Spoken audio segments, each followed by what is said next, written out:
Today on the grid, we are talking about and sharing photos and all kinds of wild stories from my recent trip, and by recent I mean yesterday, to Antarctica. The Kuna Man is here, and Kirk Nelson, Photoshop wizard and just general cool guy, is here as our in-studio guest. Stu is here, and he didn't park in my parking space. So it's going to be a fine, fine day on the grid with plenty of open parking. And when does all this mirth and merriment and free giveaways of stuff and all kinds of junk happen? Well, it happens in 23.2 seconds. Let's go! The Grid is brought to you by Platypod, the tripod alternative that is changing the world. Everybody has a Platypod. You should too. Go to platypod.com. Very short. It's never 23.2 seconds. Never 23.2 seconds is a made-up number to begin with. Anyway, welcome everybody to another live episode of the Grid here. Yeah. We have a very special in-studio guest. Kirk is here with us. He's here for doing some courses for us, which is awesome. For KelbyOne.com. For KelbyOne, that place right there. And with me, Mr. Kuna, as always, hey, the everybody. K-Man. Hey, I got to thank you for covering for me. Yeah, no problem. Kuna covered for me while I was out. But we had some great guests. We had some great guests in. So I didn't have to worry about anything, which is great. I have such a great crew here. Everybody steps up, and which is good because I had no cell phone connection for 10 days or 14 days, really.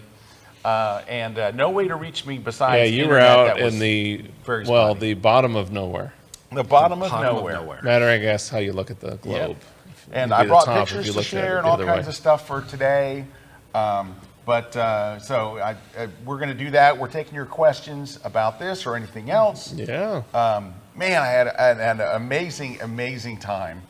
But I will say this: it is the hardest place to get to in the world. Well, yeah, I think that is like the most. That's the elusive part about it, right? That's why, like, it is the journey to get there that does, I think, kind of limit the amount of people that can go there, right? Oh yeah, it does. It is a logistical nightmare. And to that point, I have to give some love. So I was there as an instructor with the Munch workshops, right? So Mark Munch and his group.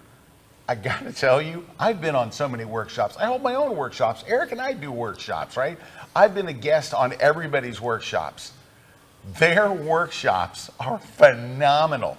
They take care of everything. They book your travel. It's all inclusive. Everything you do, it is so well planned, so well executed. Everything happens exactly on time, the way it's supposed to. Their communication is great. I mean, they are a very big, hugely successful organization. So you could go, well, yeah, that's how they got that big. But I'm telling you, you don't feel like that when you're with them because, like, I think right before COVID, I heard they had done 125 workshops that year. Wow. That's an incredible amount. So they're doing workshops all over the world. But when you're there with them, it feels like a small family-run operation. Like the way they handle everything, they're so hands-on. I mean, I could do a whole show on how great theirs are. So, I mean, cool. Erik and I do very short workshops, right? We do 3.5, 4 days, some places 5 days. They're doing like Africa, and they're doing these epic locations. Like weeks. And this, unlike Antarctica. Insane. That's incredible. And they handle everything. Like every little thing is just all you have to worry about is relaxing and taking photos. Yeah, that's a dream. Everybody on this ship, the whole ship was them.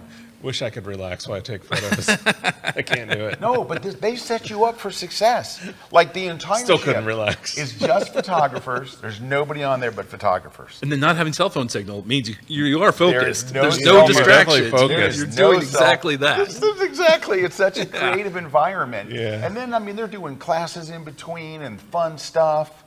They did the polar plunge thing where you jump in the Arctic. Did you do that? No, hell no. People were asking me, Scott, are you going to do it? I'm like, no. Why would I do that? But people did it. They were diving in the water and then get out. No thanks. I'm like, no, absolutely not. And but it was fun watching people. I bet. Like they had a whole ceremony. Everybody jumped in and one by one, and it was very. Oh, there you go. No. How about no? Hey, we got to give away some. We got giveaways. Yes. And so we got giveaways that we should probably talk about. and then we can get into the stories. Yeah, right? let's do it. Let's talk about giveaways. So giveaways. First one, Platypod Grip. Platypod Grip. Good. This thing's awesome. If you want like a cell phone holder for your tripod, this is a great addition to your bag. And then you can, we're not giving this away on the show, but you can still go get this, the Platypod Delta. The Kickstarter's over, but I saw on their site they have the pre-orders up for directly once the Kickstarter gets shipped, that you'll get a Delta. So Didn't they do over 200,000 on that? Almost $200,000 that's crazy. worth of pre-sales. So, yeah, very excited about it. This is the one we've been excited about. I'm telling you, I've been using it. You took this to Antarctica, yeah? I did. Yeah, I mean, it's great. Everybody wanted to steal it. Everybody wants. Yeah, that's usually what happens. I brought it out once and it created pandemonium. Yes. All right. What else we got? We got the iPhone photography book. So Scott's iPhone photography book. What? You can win this. You can get it over on Amazon, right over there. And speaking of iPhone, because we got the iPhone photography book, we have a conference coming up next month. Yes, we do. So we have the iPhone photography conference coming I up wanna at go the to that beginning of the month. Yeah, if you go to KelbyOne.com, you can sign up to be at that conference. Is it And I KelbyOne hope, Live? or KelbyOneLive.com, yes. I hope, Scott, you'll be at the conference since you're teaching at the Yeah, I was planning on teaching there. I hope so. Yeah, I hope that works out for you. I'm planning on it. I mean, you know. But I'm really That's excited all. for this one. We got a lot of some new instructors that are getting in. A lot of instructors are, these are professional photographers that are really getting into the phone and getting deep into it, like what I've seen from Rami with his landscape I photography. know, Rami, the last guy you thought. Yeah. But he saw the light. Yeah, but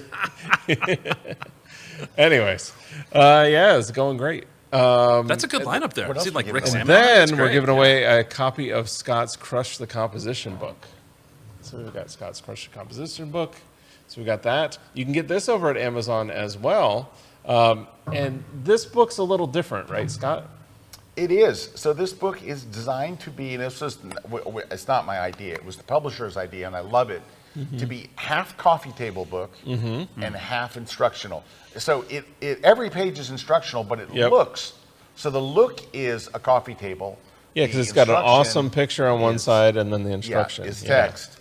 And so they're saying it has 1 foot on the coffee table, 1 foot in the classroom. There you go. And it's gone off great. I got somebody that emailed me about it yesterday that said that they just wrote an Amazon review for it because they loved it so much, and that was very, very kind. But can I tell you something weird? All right, so that we're going to give away this book. But check this out. While you're on that Amazon page, go type in my name because there's something I've never seen before ever. And I'm going to turn you on to it. Just type in my name. All right, and then let it go. And then scroll down till you reach my travel photography book. Keep going. Yeah, I right see it there. Yeah. Oh, it's over. They were selling it for a couple of days for $1.99. What? I don't know. I saw it and I'm like, it's $1.99? Now it was the ebook version only. Just click on it and see if it's still doing it for the ebook. No, it's back up to literally, it was $1.99. No wonder it's the bestseller in travel Right? photography. It was $1.99. You're giving them away now. Yeah. Ridiculous. Well, we're not giving away a copy of that book, but we are giving away a physical copy of the Crush the Composition book. So you can win that. We're also giving away a copy of On One No Noise 2024. This is an amazing plugin if you're wanting to remove that noise. But then what it does is it removes the noise and then adds back that sharpening that you lose with noise reduction, or you have lost with noise reduction for the last however long that it's been. And then we're giving away a V-flat over at V-flat World. Now this is for U.S. shipping only, though. Only U.S. shipping. So don't get too excited if you're in a foreign country. But if you're in the U.S., you can win this one. All you got to do is enter the contest, and you can win a V-flat. What's great about that is that you can actually get a discount as well. So anybody can get a discount. Kelby 10 at checkout, they can get 10% off a V-flat. These things are amazing. And then what's nice is one side is white and one side's black. Yeah. So you can do the negative fill as well. So I it's, love it's, those. yeah. When we're done here, I'm gonna go enter that. I want to win that. Yeah, well, there you go. We We'll use them on see. our studio. They're awesome. We'll see who wins at the Right. end of the show. You never know. So, all right, to enter, all you got to do is leave us a comment. Just leave us a comment, no matter where you're watching. We monitor every channel that we're broadcasting out on, and we'll pick winners at the end of the show. There we go. So, and then we got people joining us all over the world. I got Dalton saying hi and saying welcome back, Scott. Did you guys see leopard seals? Yes, we did. I have a picture. So you can see a leopard seal picture Awesome. here in a minute. And then Nicole joining us from Clearwater. We got Dave C. joining us from Frozen, Iowa. Mike Buckman. Hey, Mike. All the way from sunny Albany up there in New York. And then Cindy Christie saying greetings from Salmon, Ohio. Idaho. Happy 35th birthday to Photoshop. Yeah, it's the 35th That's birthday. right. That's right. Lightroom 17th Yep. and Photoshop's 35th. And Claudia saying hi from a snow-filled Toronto. So people joining us all over the world. Hey, everyone. Hey, everybody. Hey. Shout out. So, Hey, before we Yes. let's take a break before we get into this. okay. But I do want to mention two things. I did not give the website. We showed the website for the Munch websites, but their website is MUENCH workshops.com. At the very least, go get on their mailing list because you're going to want to hear where they're going. They've got there's this video that plays in one of the rooms where we hang out that shows like where they're going in the next year, and it is the most intoxicating. Oh, they go everywhere. They go all over the world. They go to all 7 continents. Yeah. It's the stuff that they do is just unbelievable, and I could not recommend them more. They are just top drawer stuff, top quality people doing top quality stuff. You gotta admire that. All right. Secondly, if you're looking for something shorter, I'm going to Italy. Oh. Italy. I'm going to Venice. Venezia. I'm going to Venezia, April 22nd. I think we have 3 spots left. So make sure you're on the email list because I'm about to send out the email list, folks. Go to the bottom of the page, get on there. If you're interested in going to Venice with a day trip to the Dolomites, the fabulous mountain range in northern Italy. Yeah, it's like that's what's awesome about it. You're getting one of the coolest cities in the world. They experience that, but then you're going right over the mountains, over the which is mountains. like those mountains are amazing. They're incredible. And there's only 12 people going to be on there with myself and Mimo Madani. And Mimo is from Venice. That's where I met him anyway. Speaks fluent, what's it called, Italian? Yeah, Yes. that's it. That's what he it speaks is. fluent Italian. He knows Venice and places in I Venice don't that think you they're would never speaking find. Phoenician anymore there. Anyway, it's going to be a blast. So make sure you're on that list. So when I send that email out, I think tonight, you'll have a chance to grab one of the last 3 spots. And Mimo is a complete expert on Venice. Like, it was funny because He's the I man. remember I met Mimo in Venice Everybody just by meets him there. by happenstance. Like really, did. we were just in town. He's running a workshop, and he took us. He told us about some place, but took us to some of these places, and you're like, I would have never found that. No. Never found that spot. I remember walking with him like down alley after alley. I'm these thinking, alleys, and oh you're going, no, no, we're gonna, and where then all are of we a sudden going? it pops out, and you're And you're like, what? You're like, Like, that's the view. he's got You the would stuff. never find it. You'd never find it. Yeah, we got all kinds of connections there. It's going to be a lot of fun, and that's coming up here shortly. Anyway, we're going to take a short break. When we come back, I'm going to tell you the story. I'm going to tell you how to get there, and I'm going to show you some pictures, even though I'm not done with my pictures or even halfway done with my pictures. I'm going to show you what I got because we got what we got. Cool. There we Think your iPhone is just a phone? Think again. Join the KelbyOne iPhone conference and unlock the full power of your camera right in your pocket. From pro-level shooting techniques to jaw-dropping edits. Our top industry experts will show you how to turn ordinary shots into stunning masterpieces. 2 days. World-class instructors. Endless creativity. Don't just take pictures. Make art. Join today.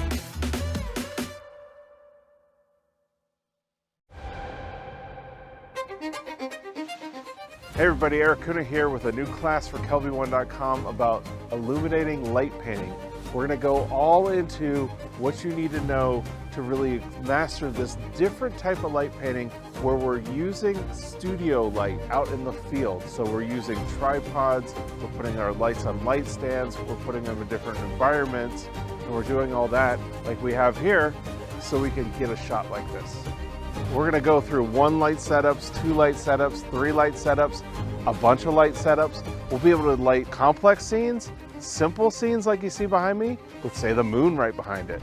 So we'll have all those different elements in the class. From the beginning, all the way through what you need to know, you're gonna master how to use light painting as a tool to tell that story with light at night. So come join me and the moon in my new class on KelbyOne.com.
This segment of The Grid is brought to you by Canon. Leopard seal. It is. All right. We're back. Yay. Yeah, we're back. And we're here and we're going to talk about some frozen tundra stuff here, right? So Yeah, I'm just going Antarctica. to start with this one just because Dalton just asked for it. I said, yeah, I shot a leopard seal. We shot a number of them. Sounds bad, but you know what I mean. But here's one on screen if you can see it. There's a little leopard there we go. seal. I got a bunch Yeah, and you of them. haven't really gone through and processed the photos and done all that. Yeah. So what I'm going to show you is I started my Adobe Spark page, which is far from done. I haven't even looked through my photos. I didn't have any you pictures. just got back. Yeah, so I just got back. But anyway, I started on a Spark page. Let me bring that up. Hang on one second. Let me just bring up show you where I'm at. Okay, so here's where I'm starting the Spark page. And you can see our boat was this Sea Spirit. And it's I love the boat in there because it gives it that scale. It does. Yeah, I probably shot too many shots of the boat in the scene because I wanted to be able to show scale, right? Yeah. And so here is the ship. Cool. It's a very nice ship. It's a luxury ship. I'll show you some pictures from the interior here in one sec. It's very nice. Inside and out. It's an older ship, but it's been remodeled to look like a classic old liner. Oh, So it's like deep woods and stuff and all, and it's lovely. It really is. Now there's the casino is a little small because there is no casino, and the stage where they do the shows is small because they don't do shows. It really is this thing was built for an Arctic adventure. That's what it does. Yeah. So, but they have lovely dining rooms and the meeting room and a lounge where you hang out. And let me tell you something about this lounge, guys. The best coffee machine you've ever seen is in this lounge. And they had a whole coffee station with cookies and all this stuff. There's always a ridiculous amount of snacks at any time. Like if you go off the ship, Kirk, when you step on there's just snacks and just coffee and stuff. But I'm nice, sold. We're nice going. stuff. Dear, book it now. We're going to Antarctica. Nice stuff though. Really nice. Like everything sounds like a little. It's like a croissant with such and such, and then like a spear through it and an olive. Very nicely presented. Incredible staff on the boat. The Poseidon staff, the Poseidon Adventures staff that owns the boat and runs the boat. Their staff is crack. They are fantastic. Super friendly. They all know your name. My name was Sir Scott from day one to the very end. That's going to stick, It's going to stick. But it was very nice. I mean, they were just terrific. All right, let me just jump over 1 second, if you will. Let me jump over to my iPhoto because I can show you some shots around the deck. Let me find one. Hold on. All right, here we go. So this is going down to my room. So you can see it's got the old classical, world classic, and a lot of the ornaments and things that they did with stuff. See how the light on the right side, and it's very, very nicely done. And here is, so this is the room where you always walk in and this thing is covered with snacks. Now this is when they were pulling the snacks down. So you're seeing 1/8 of what 1/8 normally of it. would be there. But you see the wall in the far where it looks like water? Yeah. So that is 4 giant TV screens, and that's where you do your presentations. So when it was time for class, everybody comes in here. They're bringing you drinks while you're watching. Like they'll do like drink service. You got snacks. You're watching. It's like it could not be a better setup for watching and just hanging out with everybody. And you've got windows all the way, so you see the world going by. It's just a very inspiring kind of thing. Here's a little better view of it there. Yeah, those look like windows in the back. You're saying those are screens for Those the are presentation. huge screens. That's really cool. right, but their Yeah, I default see- screen I was see what their you're saying, ship yeah. in the It's- ice. It's Yeah. just the gaps Right, there that you're right. seeing. And let me see if there was that's a whole group shot there of the Munich staff. And there were so this is what's interesting. This is a great thing about their workshops. There are like 12 pros. So every 5 or 6 people, there's a pro on board for you. Nice. And so the ship has naturalists and scientists and people like that, right? Yeah. So they're there to answer this, that animal this, and this iceberg that, and that thing's 2,000 meters tall, and this is that. They knew all that. And then you have the pros that are right there saying, here's your settings, here's your thing. Now, I was there as a guest, and every time we went out, I had another pro with me because they're like, I don't know if Scott's ready. Let's let him have this first one to see what's going on, right? So I just would sit there, and they were great. Now, I wound up answering questions for the whole time I was there because everybody's bringing me their Lightroom. Everybody's bringing me their laptop and going, what is this? How do you do this? Can you say? Which I loved. I'm happy to help. So that was a lot of fun. So I talked to a lot of people, met a lot of really, really nice people. I mean, they did attract a wonderful group of people, some of which I knew. There were people there that were on board that heard about it here on the grid or whatever, so I knew that's who really they cool. were. Oh, yeah, it was great. Like, I had all kinds of buddies on board, so that was fun. But I wanted to meet new people as well. That was very nice. And it's also, you want to make sure that nobody's ever left around. Rick says, can you show the clip of you playing the piano? Hey, Rick. Hey, Rick. No, Oh, come on. no, it's not good. It's not good. I hit the wrongest note that could ever be hidden. Like, what it was is, I'm not a sit down at the piano and play piano guy. I mean, I can do it, but it's not my thing. Right. I'm a keyboard player. I play Keyboard. synths in a band and all that, right? So, but can I sit down at the piano? Yeah, the notes look the same, but I'm not practiced on it, right? Rick is incredible at piano. So Rick says, you have to, because Rick's been on this very same boat. Right. Rick's like, you have to have Richard Burnaby, which I'll talk about Richard in a moment. You have to have Richard take a video of you and send it to me of you playing piano on the boat. So I did. I played some little riff or whatever. And There you go. I'm not going to show it. But what I did want to show you was just briefly, I have a number of things to show you, but I was going to show you our hotel room, which, I guess I can show you in a minute. All right, let's get through the pictures for goodness sakes. Yeah. All right, so every day, this is outside your window.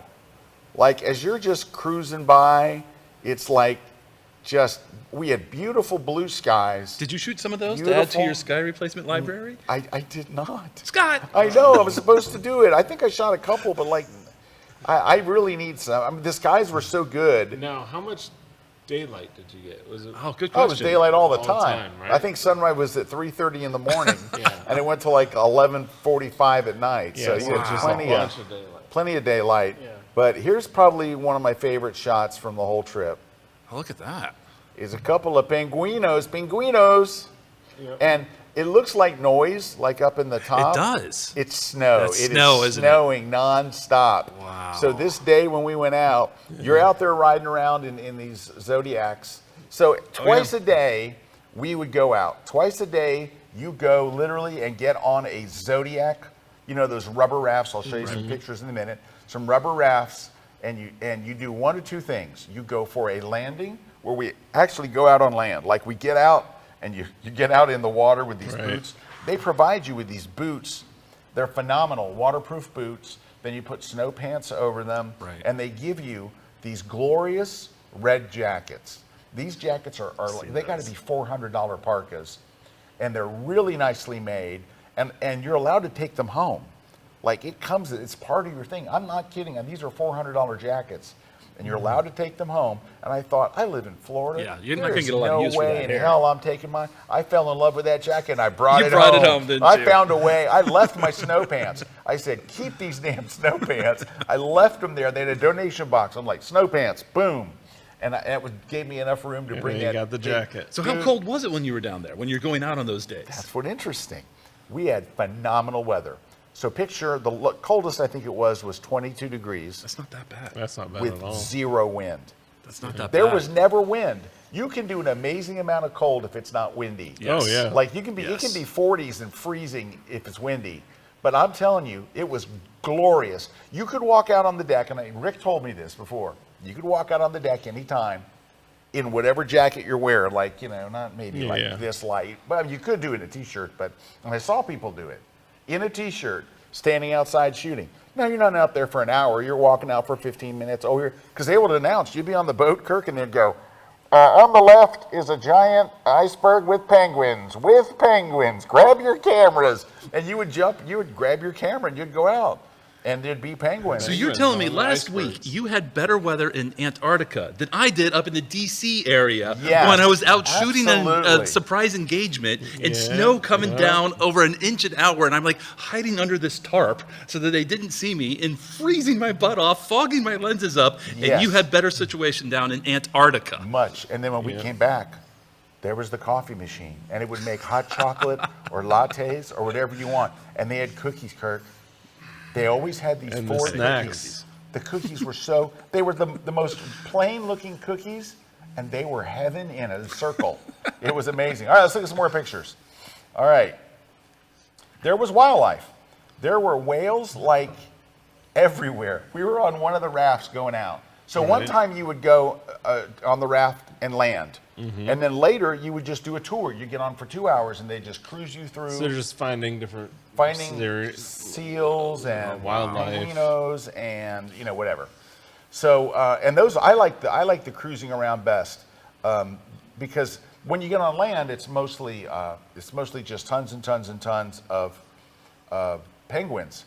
And you know what's cool about the penguins? You can't get near them. You have to stay 15 feet away. Well, the penguins, they've realized that you can't. So the penguins will be like coming at you, They like just come up to you. and they're like, hey, back up. I mean, they act like they're little badasses because they're moving people. People are scrambling to get out of their way, like, uh-oh, penguin.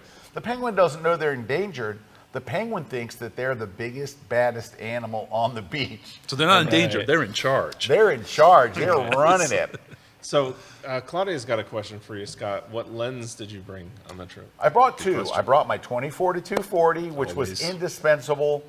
And I would say I probably used that the most. And then there were times where the penguins were far away or you wanted to shoot mountains or stuff. And I brought my Tamron 150 to 600. Oh, wow. I would say that the 600 end was good. I would rather have had a little more than one. Sometimes 150 was a little too tight. Yeah. And I don't mean a lot, but it was like 50 millimeters too tight. Like if I could have had a 100 to 600, but I will tell you, hands down, Eric, and this is gonna make you smile, the most popular lens on that thing, owned by every Canon shooter, was what? What the 100 to 400? The 100 to 500. 100, really? 500, yeah. Everybody had that lens, but me. Oh yeah. But that was very popular. Here's another, there were just whales all over the place. Like we'd be in the boat and they'd go, there's whales at 2 o'clock, and everybody'd turn to shoot there. Go, wait, there's another one right in front of the boat on the right. Wait, there's another one off to the left. I mean, it was whale soup. There were whales. I have so many shots of whales. Yeah. I just pulled this one up at the last minute because I haven't even had a chance to go through them. But there's that. I'll show you some other interesting things I did, some in post. That's The cool. landscapes I loved. Yeah. The landscape stuff, if you like landscape, and there were people like me that are more landscapey than wildlife. No one has known me as a wildlife photographer, as I will prove in a moment. But, I did get 2 whale tails. But anyway, I think the opportunities, excuse me, to get landscapes are incredible. Right. And so, look at this. That's beautiful. And you can't tell how this thing's 2,000 feet tall. Right. Like, it's hard to get a sense of scale of how gigantic these things are and how well they transfer to black and white. Right. Now, one of the things that I wanted to do was go with this dark kind of look. And one of the instructors, I believe her name is Rachel from the UK, gave a whole thing about wildlife shooting high key and low key that was very, very good. And she's an unbelievable photographer, unbelievable. So I'll show you some more of this dark stuff. And there would be just these, That is nice. the light was so soft, little bits of light would come through in different places. And so you could just, there was a lot of shadows and highlights at certain times of the day where you could do just that. I love the curves on that. Yeah, That's isn't some that great nice? lines. Look at that. I love that. And you would just cruise right by these things. So then there was some penguinos. Oh, Joey. So that's kind of obviously a very high key. I like that shot. effect on there though, because the contrast with the black on the penguins, that's really good. I like it a lot. Yeah, well, we were inspired again by Rachel's images and by Richard Burnaby, who, by the way, was the guy that got me on this trip in the first place. He was my roommate both in Ushuaia, the first town you come to, before you board the boat, and then my roommate on the whole trip. Best roommate ever. We got along so great. He's such a chill guy, and he has this classic black and white where it's just, you just see the outline of the head and the fins, and it's so incredible. I guess Dan is asking, have you missed the, and I'm thinking you mean 15 to 30 wide angle lens. So, Daniel, I'm going to say I missed it once or twice, but I had my iPhone with me that does 13 millimeter.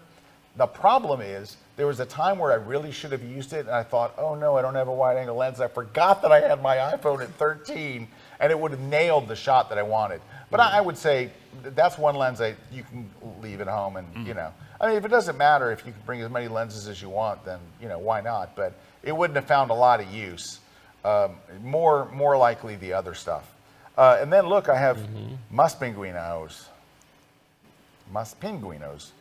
So yeah, you wind up shooting a lot of penguins and penguin stuff. There's another penguin. Hey, I'm a penguin. it's cute. Penguins everywhere. Yeah, they're all right. But I love the scope. Look at the size of these things. Look at that. Yeah, that's massive. It's like a building, right? It's just so big, If you right? could just have like that one person, like on the rock down Yeah, below, anybody or down there. Yeah. would- Because this thing Yeah, is I know what huge. you're saying You there. can't Yeah. tell how Yeah. big this thing is. You can kind of, it's hard. Sort of. It's hard. Yeah. I mean, the clouds give you some sense of it, but it's still not. Look, that's wildlife right there. That is Yeah, wildlife. that is- That's a penguin porpoising. Like they kind of skip across the water there, and they're fast. They're fast little suckers. No, I think I recently learned that the penguins are only in the Antarctic area. Like up in the Arctic, there's no penguins. Yeah, There's there's polar puffins bears, and right? stuff up Other there. stuff. Yeah. And then here there was an I love observation that. That red. shack, an Argentinian observation post, and it had the little red buildings and all. So I like That's that. neat. 'Cause Yeah, then that you one can does see give you the- some it's the scale. scale. Right. And look, they got little penguinos up here. If you look closely, they got a couple little penguins cruising around and stuff, you know, down here too. A couple of penguins just saying, hey, what are you guys doing? Look at this sucker. That's huge. This thing was huge. And I think I will have a picture of us with them here in a minute so you can see how big they were.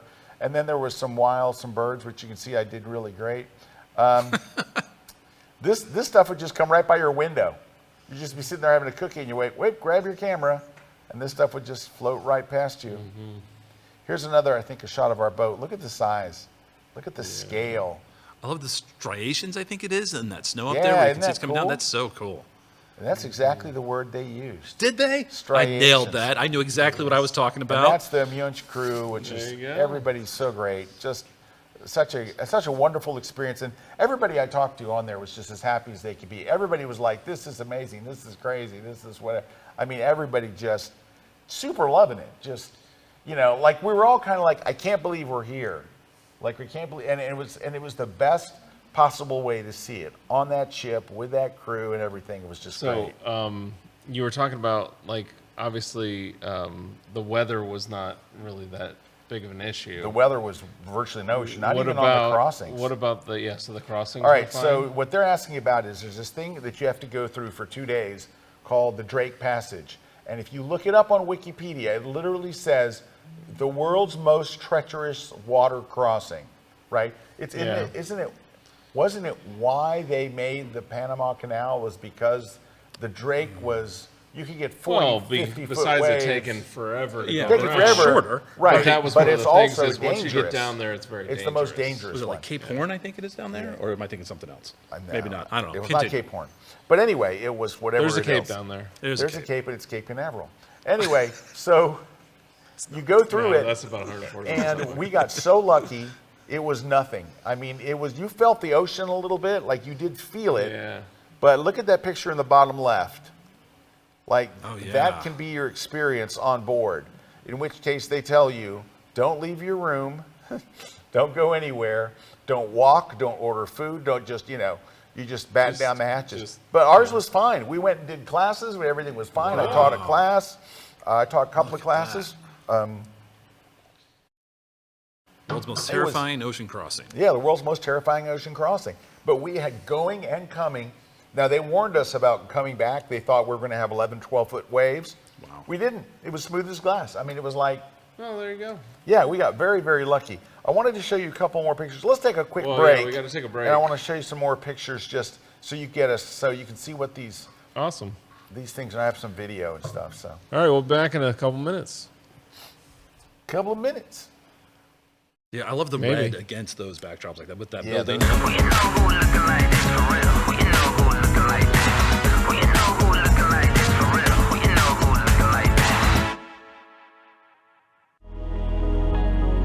Erik Kuna here with KelbyOne, and I'm here at Death Valley, California, at Death Valley National Park for a new class in our National Park series over at KelbyOne, where we're teaching you all about what you need to know to master photography at the national parks.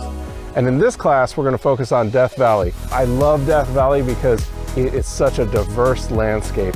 When you first look at it, you first get here, you might think, hey, it's not that different. But as you start to see the different environments, like here we're at the sand dunes, we're over at the salt flats, we're at overlooks, we're at badlands, we're at colorful artist palette. We've got all these different things that you're gonna see and be able to capture as a photographer and know how to make the most out of Death Valley. Join me at my new class on KelbyOne, Photographer's Guide to Death Valley.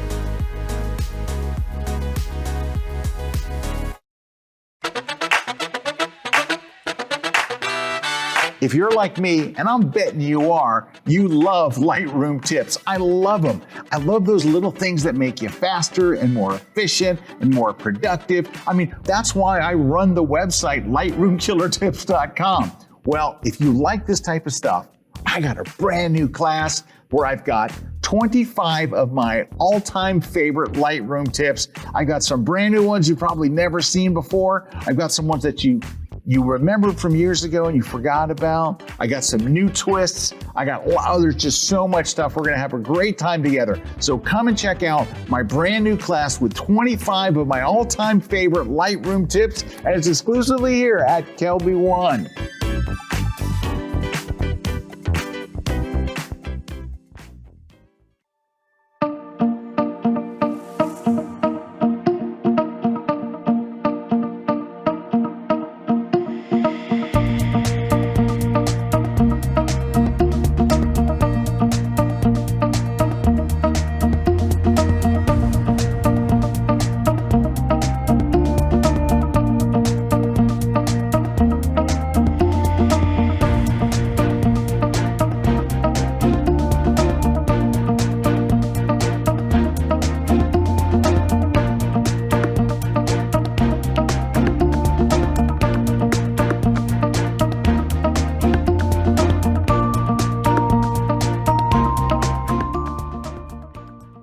This segment of The Grid is brought to you by B&H Photo, the professional source since 1973.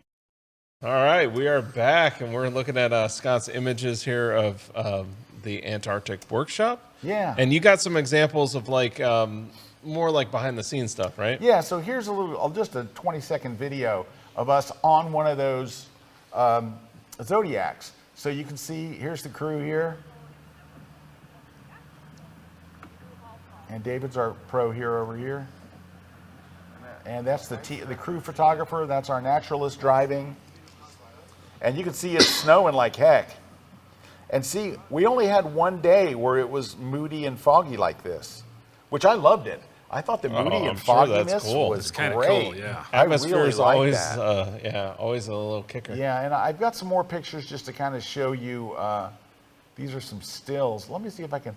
Yeah, so this is typical of what you'd see us out there. And you're supposed to be two boats kind of sistering each other, so you wouldn't really get that far out of. But these are just untouched iPhone photos. They look pretty good. Yeah. The skies look really good. Yeah, the skies were nice.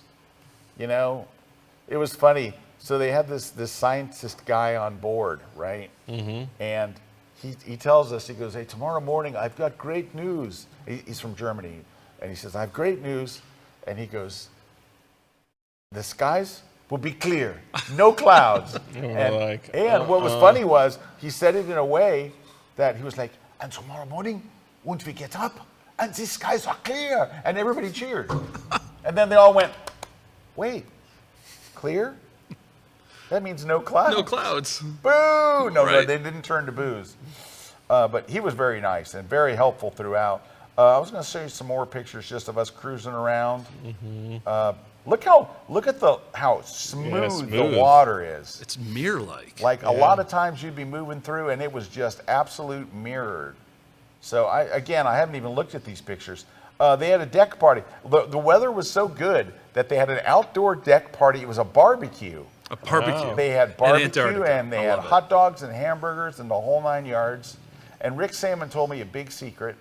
Rick Salmon said, here, let's hit the magic wand so it looks like something. Rick said, oh, it looks the same.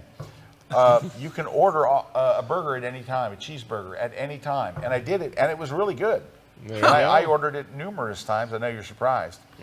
But anyway, yeah. So this is us. This is, I think, taken from the deck here. So this is the boat leaving Paradise Bay. That is so nice. Isn't that beautiful? Yeah. But this is what it looks like everywhere you go. It's just very pretty. You know, look how smooth. And this is otherworldly. Yeah, it is. It does. It looks like you're on a different planet. Mm-hmm. So now I have to ask. A little bit of the ship here. Did you have any issues with lenses fogging up, going from inside to out into the cold? Nah, never. Not even once. Never had that. Let me see if I have any more video to show you. Here's off the front of the ship.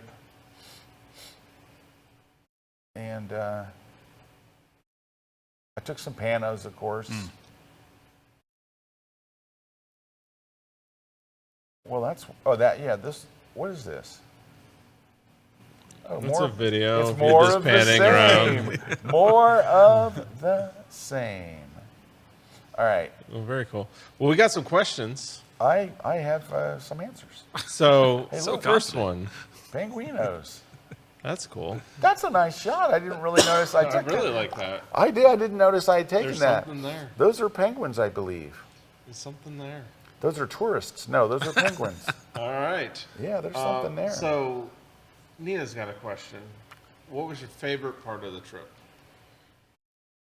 It would be one of two things. One of them was driving around on the Zodiacs, where you can shoot. Those are fun. And you can just relax and just take it all in and compose what you want, and that was a lot of fun. The other part was there was a lot of camaraderie between the guests on the boat. An awful lot of camaraderie with just people hanging out and talking and sharing advice and sharing tips and all that kind of stuff. That I think that was a lot of fun. If you like people, it's nice. It's a sign of a good workshop too. You get sort of a little community there within that workshop, and it flows a lot smoother when you can get that. And everybody was on WhatsApp, so they're talking back and forth. Who's going for lunch, and all that kind of stuff. Cool. So, and you wound up sitting with everybody. Like you wound up having dinner with different people every night, and it was fun. And it was fun. There you go. Happened to my voice there. Well, let me. Another question came in. Did the boat provide the snow gear? So when you're talking about like the snow gear, was it the boat? The boat provided you with that glorious red jacket that you see everybody wearing in all those pictures. They provide you with that, and it's glorious. They provide you with the boots. So they provide you with these waterproof boots, and you go through a sizing. They take you to this room and they try them on, and you're like, yeah, these are my boots. And you take them and you wear those. They recommended, like, you need these things. So I brought snow pants, which you did need. I brought all kinds of long johns, which you never needed. I literally, this is what I would wear: my jeans and a black T-shirt. Shocking. Then I put a jacket over that, just like a jacket you've seen me wear around here, right? And then the big red thing over that. I would put on a gaiter, you know, a little thing for your neck. Some days, sometimes I forgot it. And I always wore like a beanie, like I had a Gibson Guitars beanie. So that was great. Okay, I got another question here. As what precautions did you have to take when going onshore? Well, they gave us all kinds of briefings about how to not disturb the environment and how to not disturb the animals. They were super, super big on playing by the rules. Really, really like over the top. Like you can't get within 15 feet. You can't do this. They had all kinds of boat rules for the Zodiacs. Like you really had to keep your 15 foot distance from everybody, and even further from the whales. But the whales are right there. I mean, they're like, right, you got a 250 millimeter lens, you got full whale tail, right? Yeah. So there was a lot of that. And what was nice is when we were in that whale soup, I was with a French photographer who's there, Virgil, and he was terrific. He's one of the pros on the thing, just a super nice guy. And he was telling everybody, stop taking the close-ups of the tail. That looks like the tail was taken in your hometown. It could be at the zoo. It could be.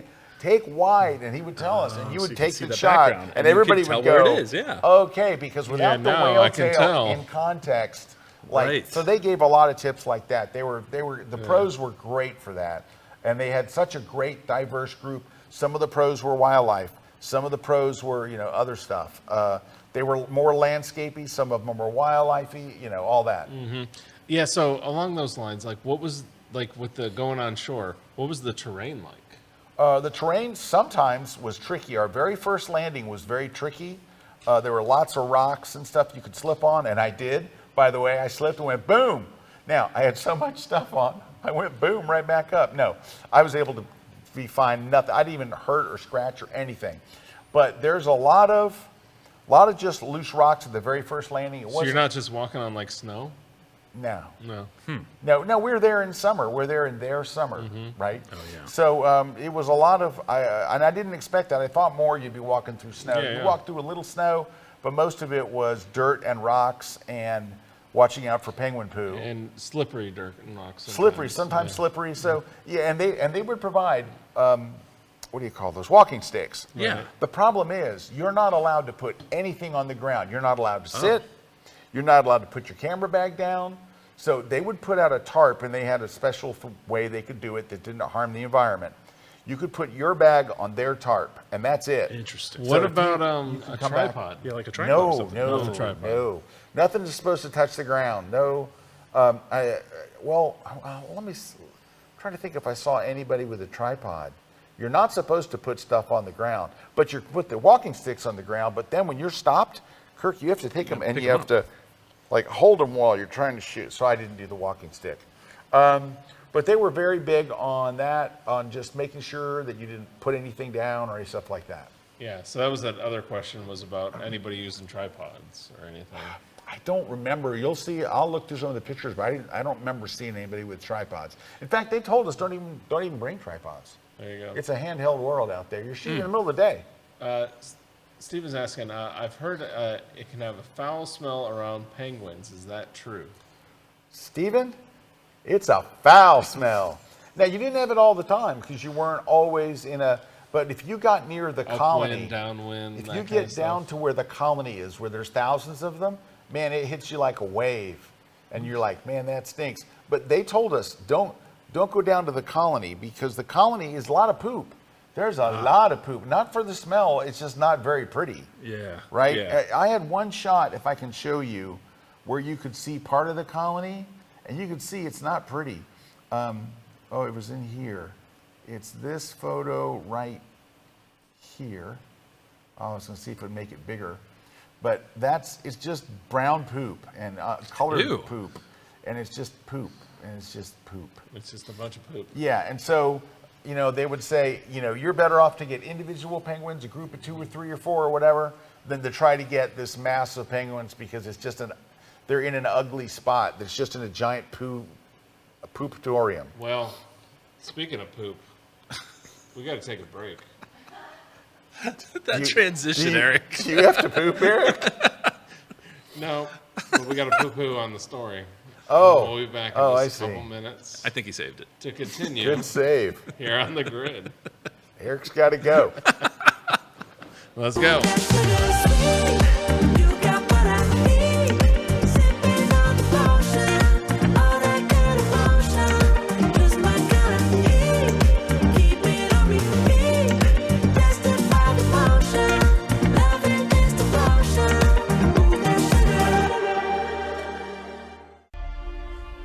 Hey guys, I'm Karen Hutton and welcome to my class about Zion National Park.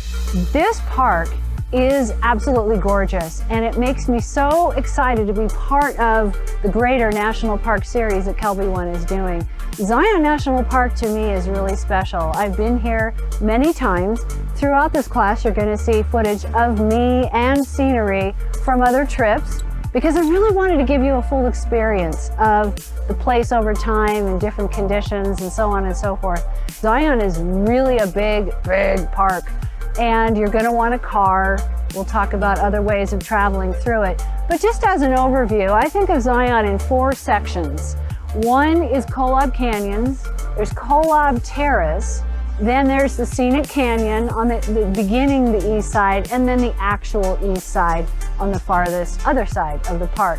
So buckle up, we're going to cover all the areas and some of the specialities that each one has to offer, some of the things to be careful about, to be prepared for. We're going to talk about gear, we're going to talk about all kinds of things.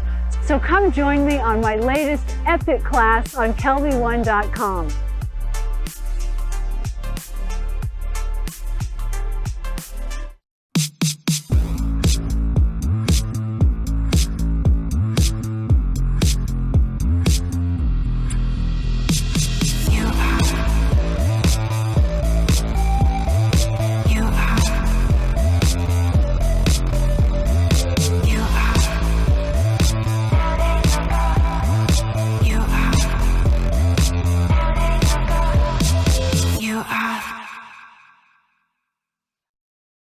This segment of the grid is brought to you by Platypod, the world's most compact tripod base. All right, we're back. Hello. I was And- going to show a picture. Yeah, Scott's got some I more have pictures. a picture of our room, if I can find it. Oh yeah, well, it's then- not a great picture. It's and just then a we got a snapshot. few more questions Here's here. a snapshot of our room. So that yellow bag is a dry bag. So you take your camera and you put it in there when you're transiting between the boat and land. Because if you're just transiting, then they go fast, right? And we got hit with water a couple of times, Eric, where we were soaked head to toe.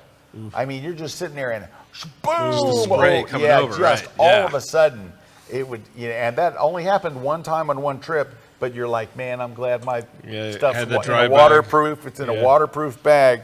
So it was single beds, you can see, but they were pretty comfortable. And then you have you can't tell here, but there's a couch, and they're very nice, roomy rooms, nice bathroom, very modern bathroom, Nice. and nice shower and all that stuff. And right outside your window, you can look out the window and just see what's going on. And then all of a sudden you'd hear penguins, 12 o'clock. Everybody grabs their cameras and goes running out. They kept a watch for whales or penguins or whatever. So, So sunrise was at 3 o'clock in the morning. Did you ever get up and shoot like that early morning light? no. So here's what happened. The unfortunate thing was about halfway into the thing, I got sick. I got a cold, and Richard got a cold, and we were both sick. I missed 5 of the excursions where I was just, I just didn't feel up to it, because it's a lot to get dressed and get everything on and get down there and then get on the boat and then get off the boat. You get off the boat in the water and if you're not feeling good, I missed 5 of them. They do 2 a day, Yeah. like at least 2 a day. And they did one at like 3 in the morning. Not 3 in the morning. They did one at like 5 in the morning or 4:30 or something. And I was like, I just couldn't do it. I Yeah, just because I felt imagine the transition is very slow too. in the very morning. slow. Yeah. Yeah. But I mean, I still got some nice shots with, what light I had. But I missed 5 excursions, and I was feeling good enough on the last day to go back out. And so, by the time we left, I felt great. I would have probably been out there in the middle of the night trying to shoot. You would have Trying to shoot the yeah. stars. Right. But I don't know if you can shoot the Milky. Can you shoot the Milky Way from there? Somebody said there was something funky certain about times of the year you could.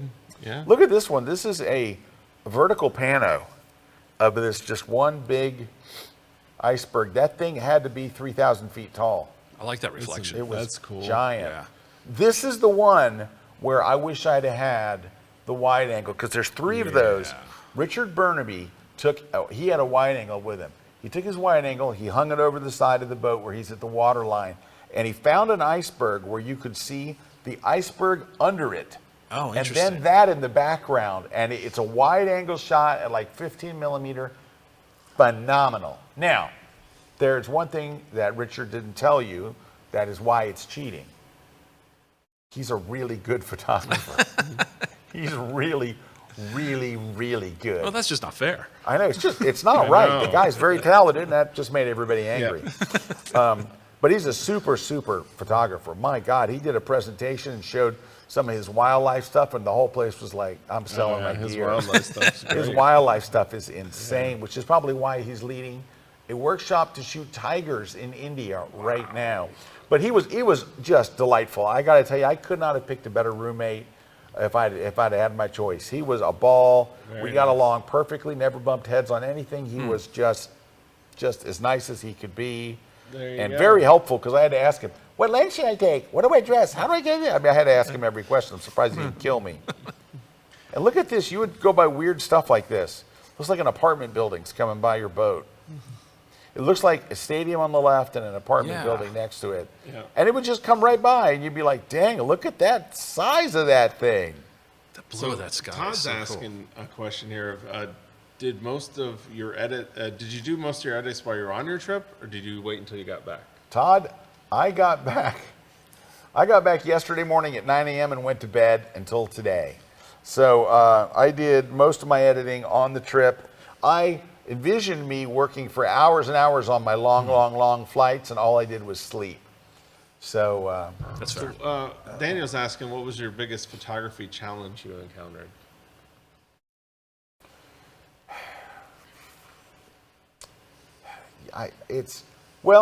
For me, it was getting a good shot of the penguins. There's so many penguins, but I missed like half of the penguin trips, right? I missed unfortunately, they're like, tomorrow's penguin heaven, and I'm like, I've been in a dark room, and Richard's over there. We were both sick as dogs. It was terrible. And there was a lot of people that, like, once a cold breaks out on board, like, it whipped through us. So, it wasn't most people, but there was probably 10 or 12 people that were down. But I would say that it was, you know what it is? And I talked to Richard about this. By the way, I got Richard. Can I tell you about this class I got Richard doing? Yeah, sure. All right. So Richard Orty is a KelbyOne instructor for KelbyOne. All right. We did a class for sports that was brilliant, and I asked Dave Black to do it. I said, Dave, I want you to do a class called What Makes a Great Sport Photo. And I want to go through all the different sports. And I'm like, because people will go shoot football, and you look at the shot, and you're like, that's not a good football shot. Right. I know what a good football shot's supposed to look like.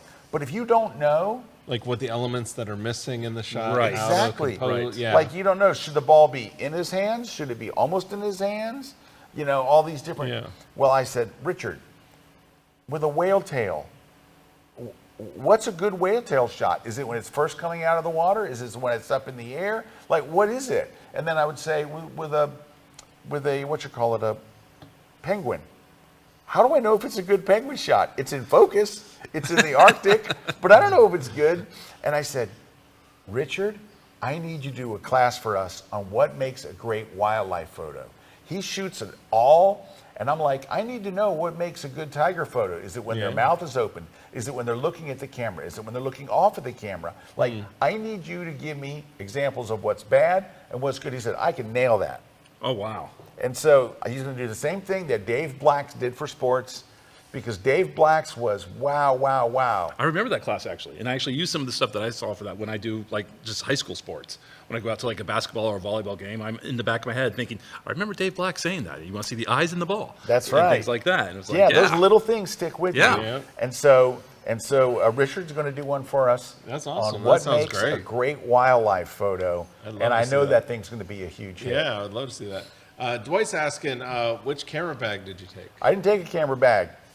So there are tight restrictions, not from the boat, but from the airline that takes you from Buenos Aires to Ushuaia. It is Aerolíneas Argentina, which is a code share partner with Delta. And they are super, super strict about the weight and all this kind of stuff.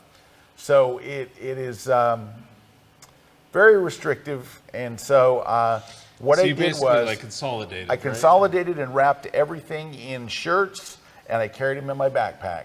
So, and everything was fine. I didn't get any scratches, no dents, no nothing.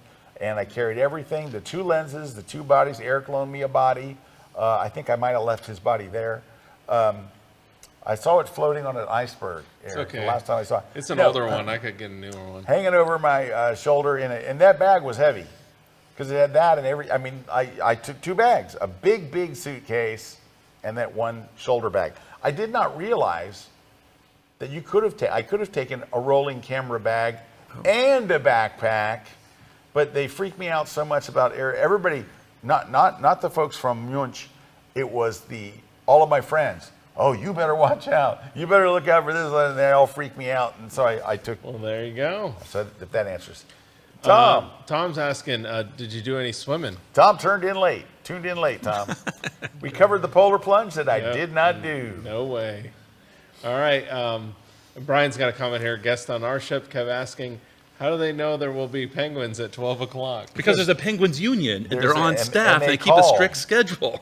No, you've got the bridges up there with binoculars. They're always looking, and they'll see, penguins. I mean, they see it coming. They see a really cool looking iceberg, or they see penguins, and they call out they'll say to the naturalist, whoever, hey, this is coming. What do you think? And if they feel it's worthy, they'll call you out. Yeah, Jay's saying, what is peak action for a whale? I think that's where that's what you were asking Richard's about. class I don't will know. definitely I do not know. go into that. Well, because, whales breach too. I never saw any, but some Yeah. people did. Is it when they're first coming out of the water? Is it here? Is it there? Is it when they're coming back in? I don't know. I have no idea. So there's all that. Now, we've completely run out of time. Yes, we have. Now, I do want to say this. I have lots more photos I'm not going to show because they're not done. But I think I've gone through about half. Yeah, you got some really good penguin photos in there. Oh, yeah. They're just not processed. Yeah, no, we saw these in there. Yeah. That's not bad. Yeah, I like but it. I don't know. He's waving. he's I do waving. think. That was cool. I like that one. I like that. You do? See, I don't know. I do. I look at it, I'm like, I don't know. It's a penguin. Maybe it's just because there's the heavy bokeh in it, and I always like a heavy bokeh. So Well, I'm Yeah, trying you to got the also layers. show Yeah. behind them because Yeah. sometimes there's a lot of dirt behind him, and I don't want to show Yeah, them. it's in isolated Sure. though. It's, Oh, okay. yeah. he's looking into the frame. You've Well, got the roll I of think thirds I going. potentially, it. I We potentially, like it. We think it's great. I potentially have a very good. Hey, my wife's here, sweetie. Sorry, I potentially have a really good one where he's billowing, he's making this sound, and I didn't know it was any good until Richard said, "Look for them to be making that sound." I'm like, Yeah, that's what you want. yes, I got that. that. I got that, but it's just I haven't processed it. But I saw Very it, and cool. I'm like, I got that. Nice. I got that. Hey, Anyhow, we got to give away a bunch of stuff. give away stuff, So Erik. we Do gotta it. give a bunch of stuff. So we got Scott Salisbury is winning your Crush the Composition book. Barbara Harris is winning the iPhone photography book. Katie Larson is winning the On1 No Noise plugin. And then Marianne Thompson Huddleston is winning the V-Flat. And then Kim Hickey is winning the Platypod Grip. So just email us over at gridprize@kelbyone.com and we'll verify information, then send you out your prize. Just try to do that by this Friday if you can. And let's see, besides that, we've got the iPhone conference coming up in just a couple weeks. So check out KelbyOneLive.com and you can join us over there for that. Also, I would tell you could come with me and Erik to Tokyo, but that thing sold out in 4 days. But if they get on your mailing list, they're going to get that email if they want to go to and Venice. you can also get on the waiting list for either one of them. So if Tokyo sold out and you want to see, and it does happen. I've had it happen probably 4 or 5 times where somebody can't go, something comes up, and their kid decides to get married, and now they can't go, or who knows what. But I got to tell you though, see the one that says Dubai in the right-hand corner? I don't think that one's going to happen. I talked to some people, and everyone's scared to go, even though Dubai is not in the middle of anything. Yeah. Just the idea, they're like, I wouldn't go. And I'm like, oh, that's not what I want to hear. So I don't want to put a workshop in the most amazing place that nobody goes to. Right. So, I mean, Dubai for a workshop would be unbelievable. I've been there a couple of different times. I know great places to go. There's so much. It is a photograph. It's like photographing in the future. It's amazing. Well, we did have that other spot that we've been talking about. We do have another spot. We have 2 spots. He doesn't know about this other spot I want to get you. But anyway, what else? There was one more thing I wanted to mention. What was it? Something else that you should join KelbyOne. Yeah, you should absolutely. Learn all about that, and you can learn from Kirk's classes. That's what it was. Yeah. I wanted was to it find, me? No, I wanted to know. I remember us going through your because Kirk will send us from time to time, hey, here's an idea for a class or whatever. I do. I remember hearing it and thinking, man, that sounds really good. But I have the memory retention of a hamster. So what I'm hoping, and by the way, that sports portraits class is phenomenal. Oh, you're too kind. No, I'm seriously. We had so much fun with that one. That is a killer class. you. If you shoot portraits and you don't watch that class, you're a vegetable. Yeah.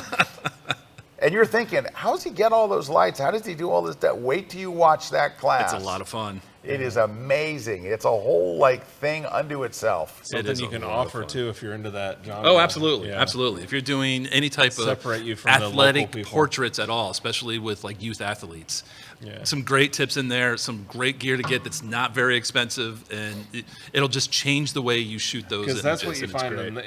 in that genre, especially with the sports portraits. When you have that defining or differentiating factor, especially in a local community, right? Then people are like, oh yeah, I want that. I want that guy. You Look want at something that second that shot. sets you apart from. Can you go back to the left? Look at that second shot. Yeah. That's so cool. Yeah, that was just in my little high school gym. And just set things up. That's actually my daughter too. I got to say that. Oh yeah, yeah, that was my right, daughter. Cool. So she was willing to actually do that serve a dozen times. So I got the timing just right. But it was cool. great. How cool is that? Yeah, very cool. Oh, these are terrific. Thank you. All right, so what were you doing? Tell us about what you're doing here this time. Yes, I had 2 classes this time. One was tips and tricks updated for 2025. So I'm using a lot of the newer stuff in the beta version of Photoshop. So there's a lot of features in there that work really well. Some that work sometimes not so great, and what to do when they don't work that great at all. And then the other one was making any background better. So don't throw away any shots just because your background isn't exactly what you wanted. Use Photoshop to resurrect that image and make a better background for it. Those sound very compelling. Yeah. And where can they find out more about you? Oh, I'm right here. No. But no. So my website is thepixelpro.com. And most of my newer stuff is on Instagram, and that's under the.pixelpro. That is cool. These are such good shots. Thank you. Like that. Yeah, these were great. Yeah, you know what it is? You've got the whole package. You're really, really good at lighting. You're really good at posing. You're really, really good at Photoshop. That's a dangerous combination right there. That's a dangerous, that's a triple threat. Well, thank you for being with us today, Kirk. I'm always happy to be down here. Thanks for having me. Oh, absolutely. And I know how much that you love to talk about Antarctica. So I do now. Thank you for being on the show. I got a couple of thanks. I want to thank Rick Salmon. I wouldn't have gone to Antarctica in the first place if it wasn't Rick's images that helped inspire me. A friend of mine, Winston Hendrickson, had gone years ago. It was the first time I ever paid attention to Antarctica. And then when I saw Rick's photos, I was like, all right, I really want to go. And then a special thanks to Richard Burnaby, who actually gave me the invite and got me on with the Munch team for this workshop. It was just a phenomenal experience, and my thanks to Mark and his whole team.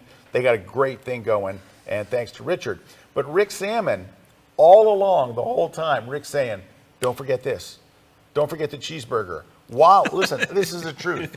While I'm there in Antarctica, as soon as I get internet, I get a text from Rick. Have you tried the cheeseburger? I'm not kidding. He's telling, yes, Rick, I'm doing the cheeseburger again tonight. My belief, now this, I have no way to prove this. My belief is that Rick is somehow tied to the burger concession. Yeah, he gets a kickback. In Antarctica. He definitely gets a kickback. But I'll tell you what, I spread it through the whole ship because all the instructors, everybody was getting it. And then I noticed other people, everybody was like, because when you order it, because they have like a big buffet dinner every night, lots of good food, just all kinds of stuff. But you could ask for a burger and they go make you the burger separate. Like it's a custom dinner just for you. Just off the menu. And they didn't give you any like heat for it. It's like, can I get a cheeseburger? Like, yes, how would you like it? And you're like, because I thought they were going to give you some, we have to check with the kitchen. I don't know if we can make it. They make you spaghetti, they make you steak, they make you whatever you want. And it's any a boat. night. It's not like they can go It's out a to the boat. grocery store to grab the ingredients. They just have it there. Now, everything had a slight tinge of penguin to it, I will say that. Is that a penguin burger? Those hot dogs taste a little penguin. Yeah, little gamey there. Stop. I don't want to start coughing. All right. But anyway, but thanks to Rick Salmon. He's such a good friend, and he really wanted to make sure that I had a great experience, and he helped me so much. Like, he's like in Vietnam, and he's sending me notes. Oh, don't forget to pack this. You'll want to have this. You want to have that. So, and I did. I followed his advice. I had all my stuff. There you go. All right. Thanks to my crew here, my 2 live crew. It's a 2 live crew. I don't know. Wow. Do you remember them? I do. Yes, I do. Yeah, I'm in that generation. Yes. I remember them. Live crew. All right. Parental advisory. Yeah, they created the parental advisory. Thanks, everybody. We'll catch you next right, week. see you next right week. here on the grid. Yee.